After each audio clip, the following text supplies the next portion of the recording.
Ladies and gentlemen, as sports editors and reporters, there's a certain process. Draft prospects are evaluated 3 or 4 years beforehand. We get to cover them either in junior or college.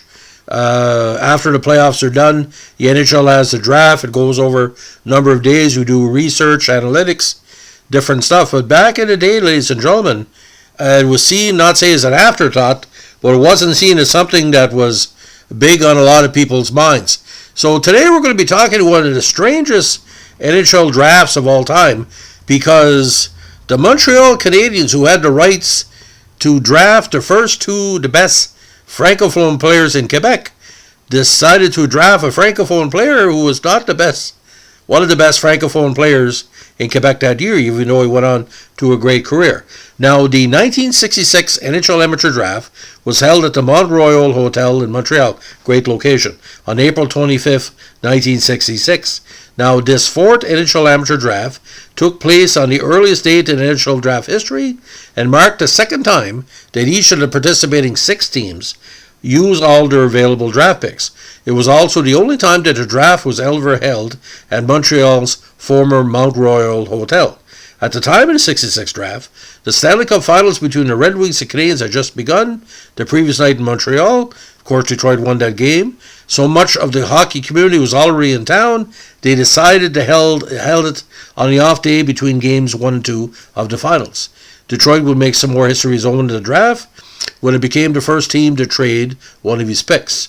The Red Wings deferred their pick in the first round to Boston in order to complete a February 16th, 66 trade with the Bruins. Now, those eligible for the draft were amateur players not on sponsorship lists prior to April 1st, 66, who were born before June 1st, 1949. Now, the order set by the league was based on their previous year's standings, with the team that picked first in 65 dropping to number 6 and all others moving up 1 draft position. Now, Boston was able to draft first because the Bruins had deferred their pick from the previous year. New York, which had been scheduled to draft first in a normal rotation, dropped to number 2. Worked out for them, they drafted Brad Park. Chicago, scheduled to draft second, dropped to number 3. Toronto drafted number 4 after having deferred that position from the previous year. Montreal drafted number 5, taking Philip Beer after having deferred that position, leaving Detroit at number 6. Montreal had an option to take first 2 French-Canadian players before the start of the draft, but the Canadiens chose not to exercise option and went ahead and used their regular first and second round picks. So, in my estimation, Phil Meagher was not the best Francophone player. They still took him, but maybe there wasn't enough players they could use from Quebec. But Meagher, again, did he need a goalie? Well, that's a good question. He had 7 goalies in a pike, including, of all people, Chico Resch. Now, the rotation was Boston, New York, Chicago, Toronto, Montreal, and Detroit. Total rounds were 4. Amateur teams were paid $3,000 per drafted player, and a team could only offer the player contract on or after his 19th birthday. Now, the number 1 pick, of course, was Barry Gibbs by Boston. 14 players drafted made the NHL at 58.3%. 3 players won a Stanley Cup, 2 of their names engraved. And, of course, the most NHL games was Brad Park, I get them confused. 1,113 games. Most playoff games was Brad Park at 161. Highest pick to miss, Ron Duciome, who I've profiled in this podcast channel before. Lowest pick to reach, the very underrated Jack Eagers, number 20. And the player drafted included 14 forwards, 8 defensemen, and 2 goalies. Now, we're going to just recap the draft itself and just break down what exactly transpired. Now, again, Boston took Barry Gibbs. Number 2 was Brad Park from Toronto of the OHA. Terry Caffrey was taken by Chicago center, 3rd. John Wright was taken by Toronto from West Clare for the OHA Junior B League. Philip Meagher from Shawinigan of the Q. And Steve Atkinson, number 6 for Boston from Niagara Falls of the OHA. Now, a great person and a great interviewer, Rick Smith, taken number 7 from Hamilton, the OHA. Joey Johnson, very underrated, taken by New York from Peterborough. Ron Duciome, taken by Chicago from Oshawa. Cam Crosby, taken from Toronto by Toronto.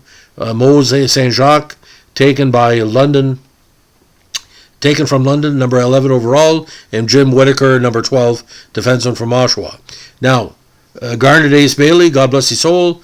Boston took him, left winger from Edmonton of the AJHL with number 13. Don Luce, number 14 from Kitchener. Larry Gibbons by Chicago from Marken.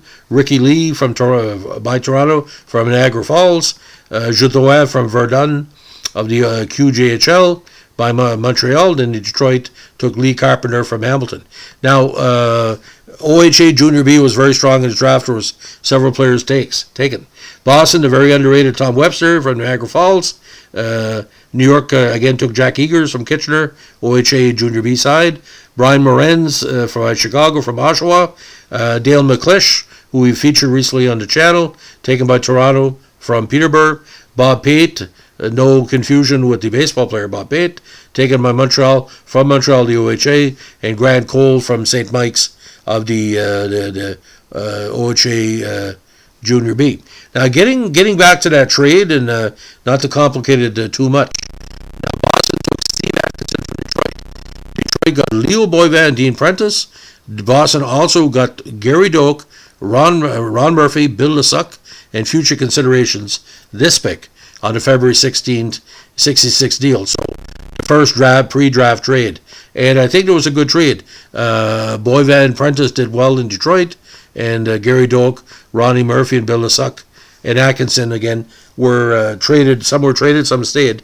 But again, a very competent deal. Boivin and Prentice were always talented players.